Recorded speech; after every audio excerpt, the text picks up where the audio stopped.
morning, everyone. Welcome back to the channel. Today's video is story time video. It is episode 3 of Little Women by Louisa May Alcott, and I am on chapter 4, which is titled Burdens. So let's listen and see what happens next. Oh dear, how hard it does seem to take up our packs and go on, sighed Meg, the morning after the party, for now the holidays were over. The week of merry-making did not fit her for going on easily with the task she never liked. I wish it was Christmas and New Year's all the time. Wouldn't it be fun? Answered Joe, yawning dismally. We shouldn't enjoy ourselves half so much as we do now, but it does seem so nice to have little suppers and bouquets and go-to parties, and drive home, and read, and rest, and not work. It's like other people, you know, and I've always envied girls who do such things. I'm so fond of luxury, said Meg, trying to decide which of two shabby gowns were the least shabby. Well, we can't have it, so don't let us grumble, but shoulder our burdens and trudge along as cheerfully as Marmee does. I'm sure Aunt March is a regular old man of the sea to me, but I suppose when I've learned to carry her without complaining, she'll tumble off, or I'll get so light that I shan't mind her. This idea trickled Joe's fancy and put her in good spirits. But Meg didn't brighten, for her burden consisting of 4 spoiled children seemed heavier than ever. She had not heart enough even to make herself pretty, as usual, by putting on a blue neck ribbon and dressing her hair in the most becoming way. Where's the use of looking nice when no one sees me but those cross midgets, and no one cares whether I'm pretty or not? She muttered, shutting her drawer with a jerk. I shall have to toil and moil all my days with only little bits of fun now and then, and get old and ugly and sour because I'm poor and can't enjoy my life as other girls do. It's a shame. So Meg went down, wearing an injured look, and wasn't all agreeable at breakfast time. Everyone seemed rather out of sorts and inclined to croak. Beth had a headache and lay on the sofa, trying to comfort herself with the cat and the 3 kittens. Amy was fretting because her lessons were not learned, and she couldn't find her rubbers. Joe would whistle and make a great racket getting ready. Mrs. March was very busy trying to finish a letter, which must go at once, and Hannah had the grumps, for being up late didn't suit her. There was never such a cross family, cried Joe, losing her temper when she had upset an inkstand, broken booth facings, and sat down upon her hat. You're the crossest person in it, returned Amy, washing out the sum that was all wrong with the tears that had fallen on her slate. Beth, if you don't keep those horrid cats down, Cellar, I'll have them drowned, exclaimed Meg angrily, as she tried to get rid of the kitten which had scrambled up her back and stuck like a burr just out of reach. Joe laughed, Meg scolded, Beth implored, and Amy wailed because she couldn't remember how much 9 times 12 was. Girls, do be quiet 1 minute. I must get this off by the early mail, and you drive me distracted with your worry, cried Mrs. March, crossing out the 3rd spooled sentence in her letter. There was a momentary lull broken by Hannah, who stalked in, laid 2 hot turnovers on the table, and stalked out again. Those turnovers were an institution, and the girls called them muffs, for they had no others, and found the hot pies very comforting to their hands on cold mornings. Hannah never forgot to make them, no matter how busy or grumpy she might be, for the walk was long and bleak. The poor things got no other lunch and were seldom home before 2. Cuddle your cats and get over your headache, Bethy. Goodbye, Marmee. We're a set of rascals this morning, but we'll come home regular angels. Now then, Meg. And Joe tramped away, feeling that the Pilgrims were not setting out as they ought to do. They always looked back before turning the corner, for their mother was always at the window to nod and smile and wave her hand to them. Somehow it seemed as if they couldn't have got through the day without that, for whatever their mood might be, the last glimpse of that motherly face was sure to affect them like sunshine. If Marmee shook her fist instead of kissing her hand to us, it would serve us right, for more ungrateful wretches than we are never seen, cried Joe, taking remorseful satisfaction in the snowy walk and bitter wind. Don't use such dreadful expressions, replied Meg, from the depths of the veil in which she had shrouded herself like a nun sick of the world. I like good strong words that mean something, replied Joe, catching her hat as it took a leap off her head preparatory to fly away altogether. Call yourself any names you like, but I'm neither a rascal nor a wretch, and I don't choose to be called so. You are a blighted being, and decidedly cross today because you can't sit in the lap of luxury all the time. Poor dear, just wait till I make my fortune, and you shall revel in carriages and ice cream, and high-heeled slippers, and posies, and red-headed boys to dance with. How ridiculous you are, Joe! But Meg laughed at the nonsense, and felt better in spite of herself. Lucky for you I am, for if I put on crushed airs and tried to be dismal as you do, we should be in a nice state. Thank goodness I can always find something funny to keep me up. Don't croak any more, but come home jolly. There's a dear. Joe gave her sister an encouraging pat on the shoulder as they parted for the day, each going a different way, each hugging her little warm turnover, and each trying to be cheerful in spite of the wintry weather, hard work, and the unsatisfied desires of pleasure-loving youth. When Mr. March lost his property, in trying to help an unfortunate friend, the two oldest girls begged to be allowed to do something toward their own support at least. Believing that they could not begin too early to cultivate energy, industry, and independence, their parents consented, and both fell to work with a hearty good will which, in spite of all obstacles, is sure to succeed at last. Margaret found a place as a nursery governess, and felt rich with her small salary. As she said, she was fond of luxury, and her chief trouble was poverty. She found it harder to bear than the others because she could remember a time when home was beautiful, life full of ease and pleasure, and want of any kind unknown. She tried not to be envious or discontented, but it was very natural that the girls should long for pretty things, gay friends, accomplishment, and a happy life. At the King's she daily saw all she wanted, for the children's older sisters were just out, and Meg caught frequent glimpses of dainty ball dresses and bouquets, heard lively gossip from theaters, concerts, sleighing parties, and merrymaking of all kinds, and saw money lavished on trifles which would have been so precious to her. But Meg seldom complained, but a sense of injustice made her feel bitter toward everyone sometimes, for she had not yet learned to know how rich she was in the blessings which alone can make life happy. Joe happened to suit Aunt March, who was lame and needed an active person to wait upon her. The childless old lady had offered to adopt one of the girls when the troubles came, and was much offended because her offer was declined. Other friends told the Marches that they had lost all chance of being remembered in the rich old lady's will, but the unworldly Marches only said, "We can't give up our girls for a dozen fortunes. Rich or poor, we will keep together and be happy in one another." The old lady wouldn't speak to them for a time, but happening to meet Joe at a friend's, something in her comical face and blunt manners struck the old lady's fancy, and she proposed to take her for a companion. This did not suit Joe at all, but she accepted the place since nothing better appeared, and to everyone's surprise got on remarkably well with her irrepressible relative. There was an occasional tempest, and once Joe marched home declaring she couldn't bear it any longer. But Aunt March always cleared up quickly, and sent for her to come back again with such urgency that she could not refuse, for in her heart she rather liked the peppery old lady. I suspect the real attraction was a large library of fine books which was left to dust and spiders since Uncle March died. Joe remembered the kind old gentleman who used to let her build railroads and bridges with his big dictionaries, and tell her stories about queer pictures in his Latin books, and buy her cards of gingerbread whenever he met her in the street. The dim, dusty room, with the bust staring down from the tall bookcase, the cozy chairs, the globes, and best of all, the wilderness of books in which she could wander where she liked, made the library a region of bliss to her. The moment Aunt March took her nap, or was busy with company, Joe hurried to this quiet place, and curling herself up in the easy chair, devoured poetry, romance, history, travels, and pictures like a regular bookworm. But, like all happiness, it did not last long, for as sure as she had just reached the heart of the story, the sweetest verse of a song, or the most perilous adventure of her traveler, a shrill voice called, "Josephine!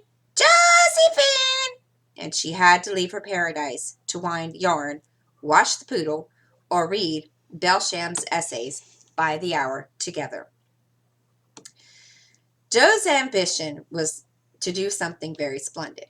When it was, she had no idea what it was, she had no idea as yet, but left it for a time to tell her, and meanwhile found her greatest affliction in the fact that she couldn't read, run, and ride as much as she liked. A quick temper, sharp tongue, and restless spirit were always getting her into scrapes, and her life was a series of ups and downs, which were both comic and pathetic. But the training she received at Aunt March's was just what she needed, and the thought that she was doing something to support herself made her happy in spite of the perpetual Josephine. Beth was too bashful to go to school. It had been tried, but she suffered so much that it was given up. She had did her lessons at home with her father. Even when he went away, her mother was called to devote her skill and energy to soldiers' aid societies. Beth went faithfully on by herself and did the best she could. She was a housewifely little creature and helped Hannah keep home neat, comfortable for the workers, never thinking of any reward but to be loved. Long, quiet days she spent, not lonely or idle, for her little world was peopled with imaginary friends, and she was by nature a busy bee. There were 6 dolls to be taken up and dressed every morning, for Beth was a child still and loved her pets as well as ever. Not one whole or handsome one among them. All were all were outcasts till Beth took them in. For when her sisters outgrew those idols, they passed them to her, because Amy would have nothing old or ugly. Beth cherished them all the more tenderly for that very reason, and set up a hospital for infirm dolls. No pins were ever stuck into their cotton vitals, no harsh words or blows were ever given them, no neglect ever saddened the heart of the most repulsive, but all were fed and clothed and nursed and caressed with an affection which never failed. One forlorn fragment of dollity had belonged to Joe, and, having led tempestuous life, was left a wreck in the rag bag, from which dreary poorhouse it was rescued by Beth and taken to her refuge. Having no top to its head, she tied on a neat little cap, and as both arms and legs were gone, she held these deficiencies by folding it in a blanket and devoting her best bed to this chronic invalid. If anyone had known the care lavished on that dolly, I think it would have touched their hearts, even while they laughed. She brought it bits of bouquets. She read to it, took it out to breathe fresh air, hidden under her coat. She sang it lullabies and never went to bed without kissing its dirty face and whispering tenderly, I hope you'll have a good night, my poor dear. Beth had her troubles as well as the others, not being an angel, but a very human little girl. She often wept, a little weep, as Joe said, because she couldn't take music lessons and have a fine piano. She loved music so dearly, tried so hard to learn, and practiced away so patiently at the jingling old instrument that it did seem as if someone, not to hint Aunt March, ought to help her. Nobody did, however, and nobody saw Beth wipe the tears off the yellow keys that wouldn't keep in tune when she was all done. She sang like a little lark about her work, never was too tired for Marmee and the girls, and a day after day said hopefully to herself, I know I'll get my music sometime, if I'm good. There are many Beths in the world, shy and quiet, sitting in corners till needed, and living for others so cheerfully that no one sees the sacrifices till the little cricket on the hearth stops chirping, and the sweet sunshiny presence vanishes, leaving silence and shadow behind. If anybody had asked Amy what the greatest trial of her life was, she would have answered at once, my nose. When she was a baby, Joe had accidentally dropped her into the coal hod, and Amy insisted that the fall had ruined her nose forever. It was not big, nor red like poor Petria's. It was only rather flat, and all the pinching in the world could not give it an artistic point. No one minded it but herself, and it was doing its best to grow. But Amy felt deeply the want of a Grecian nose, and drew whole sheets of handsome ones to console herself. Little Raphael, as her sisters called her, excuse me, had a decided talent for drawing. It was never so happy when copying flowers and designing fairies or illustrating stories with queer specimens of art. Her teachers complained that instead of doing her sums, she covered her slate with animals. The blank pages of her atlas were used to copy maps on, and characters of the most ludicrous description came fluttering out of all her books at unlucky moments. She got through her lessons as well as she could, and managed to escape reprimands by being a model of deportment. She was a great favorite with her mates, being good-tempered and possessing the happy art of pleasing without effort. Her little airs and graces were much admired, so were her accomplishments. For beside her drawing, she could play 12 tunes, crochet, and read French without mispronouncing more than two-thirds of the words. She had a plaintive way of saying, "When Papa was rich, we did so and so," which was very touching, and her long words were considered perfectly elegant by the girls. Amy was in a fair way to be spoiled, for everyone petted and her small vanities and selfishness were growing nicely. One thing, however, rather quenched the vanities: she had to wear her cousin's clothes.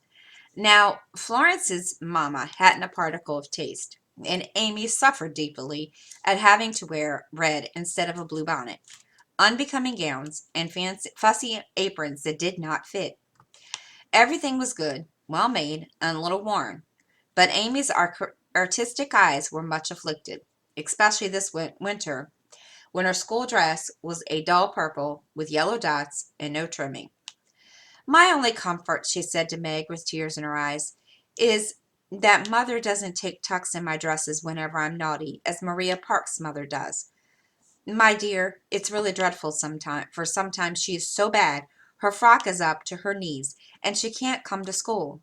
When I think of this degradation, I feel that I can bear even my flat nose and purple gown with yellow skyrockets on it." Meg was Amy's confidant and mentor, and by some strange attraction of opposites, Jo was gentle Beth's. To Jo alone did the shy child tell her thoughts, and over her big harum-scarum sister, Beth unconsciously exercised more influence than anyone in the family. The two older girls were a great deal to one another, but each took one of the younger sisters into her keeping and watched over her in her own way. "Playing mother," they called it, and put their sisters in the places of discarded dolls with a maternal instinct of little women. "Has anybody got anything to tell? It's been such a dismal day. I'm really dying for some amusement," said Meg, as they sat sewing together that evening. "I had a queer time with Aunt today, and as I got the best of it, I'll tell you about it," began Jo, who dearly loved to tell stories. "I was reading that everlasting Belisham, and running away as I always do, for Aunt soon drops off, and then I take out some nice book and read like fury till she wakes up. I, ac- I actually made myself sleepy before she began to nod. I gave such a gape that she asked me what I meant by opening my mouth wide to take the whole book in at once. 'I wish I could and be done with it,' I said, trying not to be saucy. Then she gave me a long lecture on my sins, and told me to sit and think them over while she just lost herself for a moment. She never finds herself very soon, so the minute her cap began to bob like a top-heavy dahlia, I whipped the Vicar of Wakefield out of my pocket, and read away with one eye on him and one eye on Aunt March. I just got to where they all tumbled to the water when I forgot and laughed out loud. Aunt March woke up, and being more good-natured after her nap, told me to read a bit and show what frivolous work I preferred to the worthy, instructive Belisham. I did my very best, and she liked it, though she only said, 'I don't understand what it's all about. Go back and begin it, child.' Back I went, and made the primrose as interesting as I ever could. Once I was wicked enough to stop in a thrilling place and say meekly, 'I'm afraid it tires you, ma'am. Shan't I stop now?' She caught up her knitting, which had dropped out of her hands, and gave me a sharp look through her specs, and said in her short way, 'Finish the chapter, and don't be impertinent, miss.'" "Did she own she liked it?" asked Meg. "Oh, bless you, no. But she left old Belisham rest, and when I ran back after my gloves this afternoon, there she was, so hard at the vicar that she didn't hear me laugh as I danced a jig in the hall because of the good time coming. What a pleasant life she might have if she only chose. I don't envy her much in spite of her money.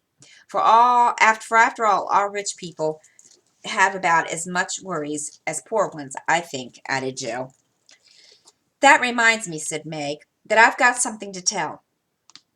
It isn't funny, like Joe's story, but I thought about it a good deal as I came home. At the King's today, I found everybody in a flurry, and one of the children said that her oldest brother had done something dreadful, and Papa had sent him away. I heard Mrs. King crying, and Mr. King talking very loud, and Grace and Ellen turned away their faces when they passed me, so I couldn't see how red and swollen their eyes were. I didn't ask any questions, of course, but I felt so sorry for them, and I was rather glad I hadn't any wild brothers to do wicked things and disgrace the family. I think being disgraced in school is a great deal trying than anything bad boys can do, said Amy, shaking her head, as if her experience of life had been a deep one. Susie Perkins came to school today with a lovely red carnelian ring. I wanted it dreadfully, and wished I was her with all my might. Well, she drew a picture of Mr. Davis with a monstrous nose and a hump and the words, "Young ladies, my eye is upon you," coming out of his mouth in a balloon thing. We were laughing over it when all of a sudden his eye was on us, and he ordered Susie to bring up her slate. She was paralyzed with fright, but she went on, and oh, what do you think he did? He took her by the ear. The ear! Just fancy how horrid! And led her to the resuscitation platform and made her stand there half an hour, holding the slate so everyone could see. Didn't the girls laugh at the picture? Asked Joe, who relished the scrape. Laugh? Not one. They sat still as mice, and Susie cried quarts. I know she did. I didn't envy her then, for I felt that millions of Carillion rings would have made me happy after that. I never, never should have got over such an agonizing mortification.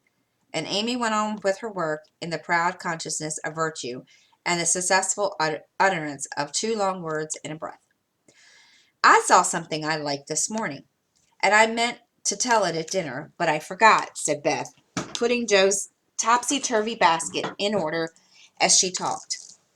When I went when I went to get some oysters for Hannah, Mr. Lawrence was in the fish shop, but he didn't see me, for I kept behind the fish barrel, and he was busy with Mr. Cutter the fishman. A poor woman came in with a pail and a mop, and asked Mr. Cutter if he would let her do some scrubbing for a bit of fish, because she hadn't any dinner for her children, and had been disappointed of a day's work.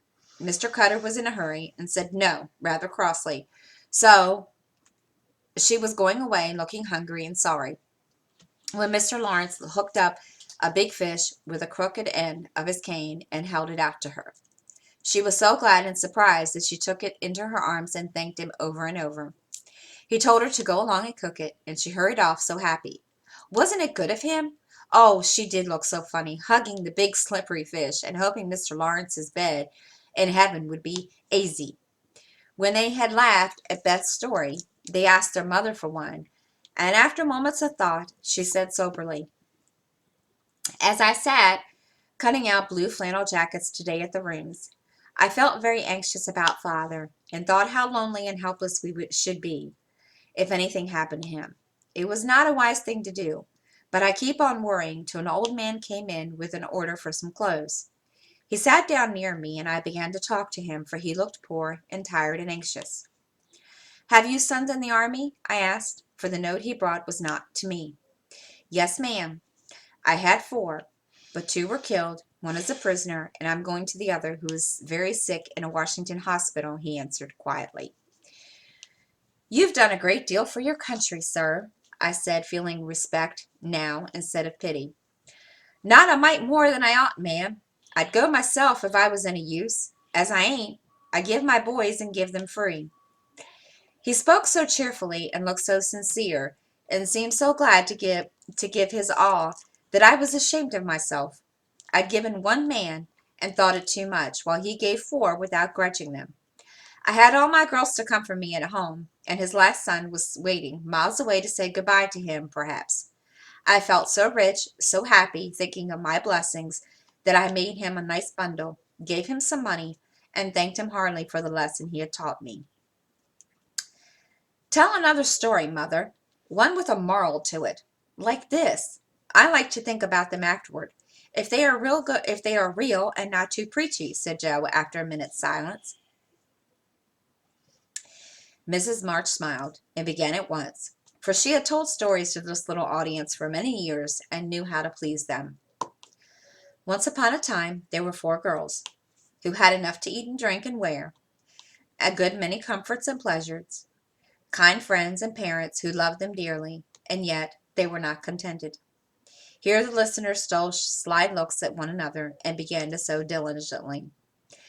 These girls were anxious to be good and made excellent resolutions, but they did not keep them very well, and were constantly saying, "If only we had this, or if we could only do that," quite forgetting how much they already had and how many things they actually could do. So they asked an old woman what spell they could use to make them happy, and she said, "When you feel discontented, think over your blessings and be grateful." Here Joe looked up quickly, as if about to speak, but changed her mind, seeing that the story was not done yet. Being sensible girls, they decided to try her advice, and soon were surprised to see how well off they were. One discovered that money couldn't keep shame and sorrow out of rich people's houses. Another, though she was poor, she was a great deal happier with youth, health, and good spirits than a certain fretful old lady who couldn't enjoy her comforts. A third, that disagreeable as it was to help dinner, it was harder to still go begging for it. And the fourth, that even Carillion rings were not so valuable as good behavior. So they agreed to stop complaining, to enjoy the blessings already possessed, and try to deserve them, lest they should be taken away entirely instead of increased. And I believe they were never disappointed or sorry that they took the old woman's advice. Now, Marmee, that is very cunning of you to turn our own stories against us and give us a sermon instead of romance, cried Meg. I like that kind of sermon. It's the sort Father used to tell us, said Beth thoughtfully, putting the needle straight on Joe's cushion. I don't complain near as much as the others do, and I shall be more careful than ever now. For I've had warning from Susie's downfall, said Amy morally. We needed that lesson and we won't forget it. If you do so, you just say to us, as old Chloe did and Uncle Tom, "Dink aber mercies, chillun. Dink up your mercies," added Joe, who could not, for the life of her, help getting a morsel of fun out of the little sermon, though she took it to heart as much as any of them. Chapter 5, Being Neighborly. "What in the world are you going to do now, Joe?" asked Meg one snowy afternoon as her sister came trampling through the hall in rubber boots, old sack, and hood, with a broom in one hand and a shovel in the other. "Going out for exercise," answered Joe, with a mischievous twinkle in her eye. "I should think 2 long walks this morning would have been enough. It's cold and dull out. I'd advise you to stay warm and dry by the fire, as I do," said Meg with a shiver. "Never take advice. Can't keep still all day, not being a pussy cat. I don't like to doze by the fire. I like adventures, and I'm going to go find some." Meg went back to toast her feet and read Ivanhoe, and Joe began to dig paths with great energy. The snow was light, and with her broom she soon swept a path all around the garden for Beth to walk in when the sun came out and the invalid dolls needed air. Now the garden separated the Marches' house from that of Mr. Lawrence. Both stood in a suburb of the city, which was still country-like, with groves and lawns, large gardens, and quiet streets. A low hedge parted the 2 estates. On one side was an old brown house, looking rather bare and shabby, robbed of the vines that in summer covered its walls and the flowers which then surrounded it. On the other side was a stately stone mansion, plainly betokening every sort of comfort and luxury, from the big coach house and well-kept grounds to the conservatory and the glimpse of lovely things one caught between the rich curtains. Yet it seemed a lonely, lifeless sort of house. For no children frolicked on the lawn, no motherly face ever smiled at the windows. A few people went in and out, except the old gentleman and his grandson. To Joe's lively fancy, this fine house seemed kind of a enchanted palace, full of splendors and delights which no one enjoyed. She had long wanted to holden, behold those hidden glories, and to know the Lawrence boy. He looked as if he would like to be known, if only he knew how to begin. Since the party, she had been more eager than ever, and had planned many ways making friends with him. But he had not been seen lately, and Joe began to think he had gone away. When she one day spied a brown face on an upper window looking wistfully down into the garden, where Beth and Amy were snowballing one another. That boy is suffering for society and fun, she said to herself. His grandpa does not know what's good for him, and keeps him shut up and all alone. He needs a party of jolly boys to play with, or somebody young and lively. I've a great mind to go over and tell the old gentleman so. The idea amused Joe, who liked to do daring things, and was always scandalizing Meg by her queer performances. The plan of going over was not forgotten, and when the snowy afternoon came, Joe resolved to try what could be done. She saw Mr. Lawrence drive off, and then sallied out to dig her way down to the hedge, where she paused and took a survey. All quiet, curtains down at the lower windows, servants out of sight, and nothing human visible but a curly black head leaning on a thin hand at the upper window. There he is, thought Joe. Poor boy, all alone and sick this dimsel day. It's a shame. I'll toss up a snowball and make him look out, then say a kind word to him. Up went a handful of soft snow, and the head turned once, showing a face which lost its listless look in a minute as the big eyes brightened and the mouth began to smile. Joe nodded and laughed, then flourished her broom as she called out, "How do you do? Are you sick?" Laurie opened the window and croaked out as hoarsely as a raven, "Better, thank you. I've had a bad cold and been shut up a week." "I'm sorry. What do you do to amuse yourself with?" "Nothing. It's dull as tombs up here." "Don't you read?" "Not much. They won't let me." "Can't somebody read to you?" "Grandpa does sometimes, but my books don't interest him, and I hate to ask Brooke for the time." "Have someone come to see you, then." "There isn't anyone I'd like to see. Boys make such a row, and my head is weak." "Isn't there some nice girl who'd read and amuse you?" "Girls are quiet and like to play nurse." "Don't know any." "You know us," began Joe, then laughed and stopped. "So I do. Will you come, please?" cried Laurie.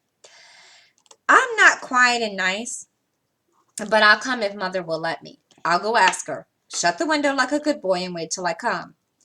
With that, Joe shouldered her broom and marched into the house, wondering what they would say to her. Laurie was in a flutter of excitement at the idea of having company, and flew about to get ready, for as Mrs. March said, he was a little gentleman, and did honor to the coming guest by brushing his curly pate, putting on a fresh color, trying to tidy up the room, which in spite of half a dozen servants was anything but neat. Presently there came a loud ring, then a decided voice asking for Mr. Lorry, and a surprised-looking servant came running up to announce a young lady. "All right, show her up. It's Miss Joe," said Laurie, going to the door of his little parlor to meet Joe, who appeared, looking rosy and quite at her ease, with a covered dish in one hand and Beth's 3 kittens in the other. "Here I am, bag and baggage," she said briskly. "Mother sent her love, and was glad if I could do anything for you. Meg wanted me to bring some of her blanc mange. She makes it very nicely, and Beth thought her cats would be comforting. I knew you'd laugh at them, but I couldn't refuse. She was so anxious to do something." It so happened that Beth's funny loan was just the thing, for in laughing over the kits, Laurie forgot his bashfulness and grew sociable at once. That looks so pretty to eat, looks too pretty to eat," he said, smiling with pleasure, as Joe uncovered the dish, showed the blancmange, surrounded by a garland of green leaves, and the scarlet flowers of Amy's pet geranium. It isn't anything, only they all felt kindly and wanted to show it. Tell the girl to put it away for your tea. It's so simple that you can eat it, and being soft, it will slip down without hurting your sore throat. What a cozy room this is! It might be if it was kept nice, but the maids are lazy, and I don't know how to make them mind. It worries me, though. I'll write it up in 2 minutes, for it only needs to have the hearth brushed, so, and things made straight on the mantelpiece, so, and the books put here, the bottles there, your sofa turned from the light, and the pillows plumped up a bit. Now then, you're fixed. And so he was, for as she laughed and talked, Joe had whisked things into place and given quite a different air to the room. Laurie watched her in a respectful silence, and when she beckoned him to a sofa, he sat down with a sigh of satisfaction, saying gratefully, "How kind you are. Yes, that's what it wanted. Now please take the big chair, and let me do something to amuse my company." "No, I came to amuse you. Shall I read aloud?" And Joe looked affectionately toward some inviting books nearby. "Thank you, I've read all those, if you don't mind, and I'd rather talk," answered Laurie. "Not a bit. I'll talk all day if you only set me going. Beth says I never know when to stop." "Is Beth the rosy one who stays at home a good deal and sometimes goes out with a little basket?" Laurie asked with interest. "Yes, that's Beth. She's my girl, and a real regular good one she is, too. The pretty one is Meg. The curly-haired one is Amy, I believe. How did you find that out?" Laurie colored up, but answered frankly, "Why, you see how often I hear you calling to one another, and when I'm alone up here, I can't help looking over at your house. You seem to be having such good times. I beg your pardon for being so rude, but sometimes you forget to put down the curtain at the window where the flowers are, and when the lamps are lighted, it looks it's like looking at a picture to see the fire. And you see all around the table with your mother. Her face is right opposite, and it looks so sweet behind the flowers, I can't help watching. I haven't got any mother, you know," said, and Laurie poked the fire to hide a little twitching of the lips that he could not control. The solitary, hungry look in his eyes went straight to Joe's warm heart. She'd been so simply taught that there was excuse me, no nonsense in her head, and at 15 she was as innocent and frank as any child. Laurie was sick and lonely, and feeling how rich she was in home and happiness, she gladly tried to share it with him. Her face was very friendly, and her sharp voice unusually gentle as she said, "We'll never draw that curtain any more, and I give you leave to look as much as you like. I just wish, though, instead of peeping, you'd come over to see us. Mother is so splendid. She'd do you heaps of good, and Beth would sing to you if I begged her to, and Amy would dance. Meg and I would make you laugh over our funny stage properties, and we'd have jolly times. Wouldn't your grandpa let you?" "I think he would if your mother asked him. He was very kind, though he does not look so, and he lets me do what I like, pretty much, only he's afraid I might be a bother to strangers," began Laurie, brightening more and more. "We're not strangers, we're neighbors, and you needn't think you'd be a bother. We want to know you, and I've been trying to do it this ever so long. We haven't been here a great while, you know, but we got acquainted with all our neighbors but you. You see, Grandpa lives among his books, and doesn't mind much what happens outside. Mr. Book, my tutor, doesn't stay here, you know, and I have no one to go about with me. So I just stop at home and get on as I can." "That's bad. You ought to make an effort and go visiting everywhere you are asked. Then you'll have plenty of friends and pleasant places to go on. Never mind being bashful. It won't last long if you keep going." Laurie turned red again, but wasn't offended at being accused of bashfulness, for there was so much good will in Joe, it was impossible not to take her blunt speeches as kindly as they were meant. "Do you like your school?" asked the boy, changing the subject after a little pause, during which he stared at the fire, and Joe looked about her, well pleased. "Don't go to school. I'm a business man. Girl, I mean. I go to wait on my great aunt, and a dear, cross old soul she is, too," answered Joe. Laurie opened his mouth to ask another question, but remembering just in time that it wasn't manners to make many inquiries into people's affairs, He shut it again and looked uncomfortable. That's it for today, guys. I hope you enjoyed what we listened to so far.